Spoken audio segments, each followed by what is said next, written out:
नमस्कार मित्रों।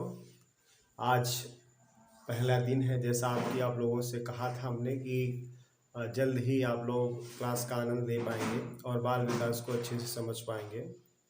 ये बाल विकास जितना लगता सरल है उतना ही कठिन है। इसको हम लोग बहुत ही सरल तरीके से सीखेंगे। ये सरल तरीके से, जिस तरीके से हम कक्षाओं में भी कई बार बता चुके हैं बच्चों को कि सरल तरीके से सीखने से जो क्वेश्चंस हैं वो आपके सारे के सारे अटेम्प्ट हो जाते हैं और सही उनका आंसर आपको मिल जाता है। और 4 ऑप्शन में एक ऑप्शन आपको सही ज़रूर मिलेगा। तो बाल विकास को समझने के लिए आज हम लोग देखेंगे स्टार्टिंग इंट्रोडक्टरी कुछ चीज़ें हैं, उनको हम लोग समझेंगे आज। तो बाल विकास को समझते हैं यहाँ पे। बाल विकास एवं शिक्षा शास्त्र, इसको अंग्रेजी में कहते हैं चाइल्ड डेवलपमेंट एंड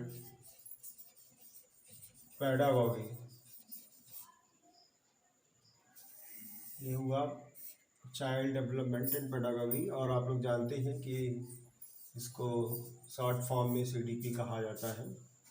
इसी पे हम लोग आज डिस्कशन करेंगे। तो CDP का मतलब यही है कि बालक के विकास का अध्ययन और उसको जो स्टडी किया हुआ है बालक के बारे में उसको कैसे एजुकेशन में इम्प्लीमेंट करें, इसीलिए ये शिक्षा शास्त्र है। तो पहले हम लोग बाल विकास का अध्ययन करेंगे, फिर पेडागॉजी का जो पोर्शन है उस पर हम लोग जाएंगे और उसको समझेंगे किस तरीके से ये आपका TET, super TET, LVS, KVS और DSST, MP टेट, सारे के सारे जितने ऑल इंडिया होते हैं, सारे शिक्षक भर्ती के लिए जो भी पात्रताएं परीक्षाएं होती हैं उन सब के लिए बहुत ही कारगर है ये बाल विकास। सब में पूछा जाता है, कोई भी ऐसा एग्ज़ाम नहीं जिसमें पूछा ना जाता हो। तो बाल विकास का सबसे पहले हम लोग जानते हैं कि ये किस तरीके से बना। एक विषय चलता है दर्शन शास्त्र। सबसे पहले माना जाता है कि ये दर्शन शास्त्र से ही निकला है। दर्शन शास्त्र से निकला हुआ है मनोविज्ञान,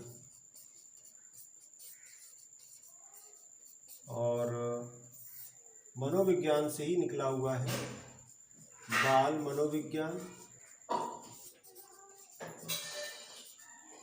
और इसी को कहते हैं कहीं कहीं पे बाल विकास। दोनों में थोड़ा सा अंतर है। बाल मनोविज्ञान का जो जनक है वो अरस्तु को माना जाता है, और दर्शन शास्त्र अपने आप में एक विषय है, बहुत बड़ा विषय है। और मनोविज्ञान जो है इसको अंग्रेजी में साइकोलॉजी कहा जाता है। ठीक है, साइकोलॉजी शब्द एक यूनानी शब्द है, इसके बारे में हम लोग डिस्कशन करेंगे। अब देखिए यहाँ पे 2 पॉइंट मिलते हैं, एक बाल मनोविज्ञान और एक बाल विकास। तो बाल मनोविज्ञान की अगर हम बात करें तो बाल मनोविज्ञान में जो स्टडी किया जाता है वो बालक के विकास का अध्ययन गर्भावस्था से लेकर बाल्यावस्था तक, यानी बचपनावस्था तक या बाल्यावस्था तक हम लोग करते हैं। या कोई चिकित्सक होता है वो भी यही काम करता है, और शिक्षक तो करता ही करता है। जबकि बाल विकास की अगर हम बात करें तो बाल विकास में बालक के विकास का अध्ययन गर्भावस्था से लेकर किशोरावस्था तक। तो किशोरावस्था तक कितनी अवस्थाएं हो जाती हैं, इन पे भी हम लोग फोकस कर लेते हैं। एक अवस्था जो है वो कहलाती है शैशवावस्था, एक अवस्था है बाल्यावस्था कहलाती है, और तीसरी अवस्था जो है वो किशोरावस्था कहलाती है। अभी हम लोग डिस्कशन करेंगे अवस्थाओं में कितनी अवस्थाएं मुख्य मानी गई हैं। तो मुख्य अवस्थाएं 3 मानी गई हैं, टोटल इसमें 6 होती हैं। अगर ये देखें तो 6 अवस्थाएं होती हैं, लेकिन मुख्य जो 3 अवस्थाएं हैं शैशवावस्था, बाल्यावस्था और किशोरावस्था। तो बालक के विकास का अध्ययन गर्भावस्था से लेकर किशोरावस्था तक करते हैं, और बाल मनोविज्ञान में बालक के विकास का अध्ययन गर्भावस्था से लेकर बाल्यावस्था तक या बचपनावस्था तक। ठीक है, तो यहाँ पे आप लोग समझ चुके होंगे बाल विकास का जो जनक है माना जाता है पेस्टोलॉजी को। पेस्टोलॉजी को प्रश्न यहीं से बन जाता है, बालक के विकास का अध्ययन करने वाला जो मनोवैज्ञानिक है, बाल विकास का जनक किसे माना गया, तो पेस्टोलॉजी को माना गया है। प्रश्न ये अगर आ जाए कि मनोविज्ञान का जनक कौन है, तो आप सुई लगा दीजिएगा। कुछ लोग बताते हैं प्लेटो है, क्योंकि प्लेटो यहाँ पे रॉन्ग होगा, प्लेटो का आंसर गलत हो जाएगा आप लगाते हैं तो। और कहीं कहीं पे ये भी दिया जाता है सुकरात। ये तीनों आपस में कनेक्टेड है, ठीक है, याद रखिएगा। तो सुकरात नहीं माना गया है, ना प्लेटो माना गया, अरस्तु को माना गया है। क्लियर, आप लोग समझ चुके होंगे। आइए इसको नोट कर लेते हैं, फिर आगे चलते हैं।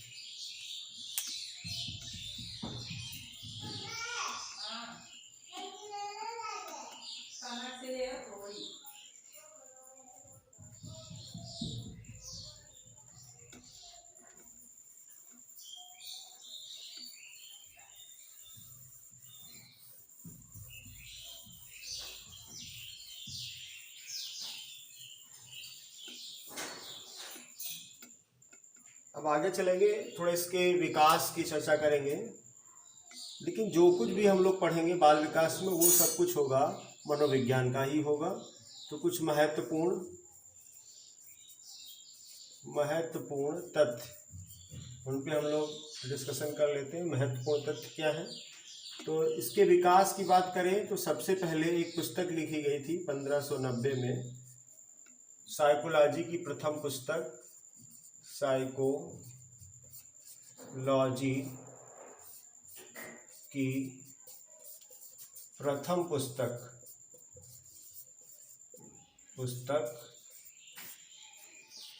साइकोलॉजिया।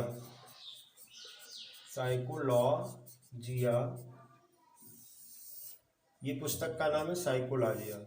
साइकोलॉजी वर्ड से बना है साइकोलॉजिया लिखी गई। इसके लेखक का जो नाम था वो था रुडोल्फ गोल्काय। अगर इसको याद रखना है तो रुडोल्फ डीजल ने डीजल इंजन का आविष्कार किया है, तो रुडोल्फ गोल्काय ने किसका आविष्कार किया है, कौन सी पुस्तक बनाई सबसे पहले, साइकोलॉजिया। अब देखिए ये ईयर कौन सा है, 1590।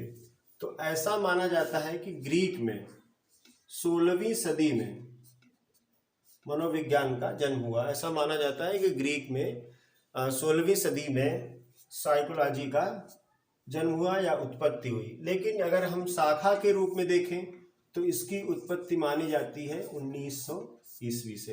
याद रखिएगा, अगर उत्पत्ति की बात करें तो 16वीं सदी में, और एक शाखा के रूप में अगर बात करें तो 1900 ईस्वी में, 1600 में जन्म लिया इसने। और इसकी जो उत्पत्ति मानी जाती है एक ब्रांच के रूप में, एक शाखा के रूप में, एक विषय के रूप में अगर एक मानी जाती है तो 1900 ईस्वी। याद रखिएगा, इसमें दोनों में कंफ्यूजन ना हो। इसके बाद सारी रिसर्च चलती गई, पूरे विश्व में रिसर्च होते गए। और इसी कड़ी में 1879 में 1879 में एक मनोविज्ञान प्रयोगशाला की स्थापना की गई। मनोविज्ञान प्रयोगशाला की स्थापना जर्मनी की लिपजिंग विश्वविद्यालय, आज इस विश्वविद्यालय का नाम पड़ गया है कार्ल मार्क्स यूनिवर्सिटी, यानी कार्ल मार्क्स विश्वविद्यालय। इसमें जर्मनी की लिपजिंग विश्वविद्यालय में इसकी स्थापना की गई। इसकी मनोविज्ञान प्रयोगशाला की स्थापना जर्मनी के लिपजिंग विश्वविद्यालय में किसके द्वारा, विलियम उंट के द्वारा इसकी स्थापना की गई। उंट को भी कई तरीके से लिख सकते हैं, ऐसे भी लिख सकते हैं और ऐसे भी लिख सकते हैं, ठीक है। और ये कहाँ पर है, जर्मनी में। याद रखिएगा किस विश्वविद्यालय में, लिपजिंग विश्वविद्यालय। ये विश्व की प्रथम मनोविज्ञान प्रयोगशाला भी है, विश्व की प्रथम मनोविज्ञान प्रयोगशाला भी से कहा गया। अगर प्रश्न ये आ जाए जैसे कि प्रथम मनोविज्ञान प्रयोगशाला सबसे पहले किस देश में स्थापित की गई, तो स्थापित की गई कहाँ पर, जर्मनी में। अच्छा, जर्मनी नाम से एक और चीज़ आती है कि यहाँ पे एक वाद चला था जिसे बोला गया है गेस्टाल्टवाद। बहुत ही प्रसिद्ध है गेस्टाल्टवाद, याद रखिएगा। गेस्टाल्टवाद का जो जनक है, एक गेस्टाल्ट एक विचारधारा, इसका जनक माना गया है मैक्स वर्दीमर को।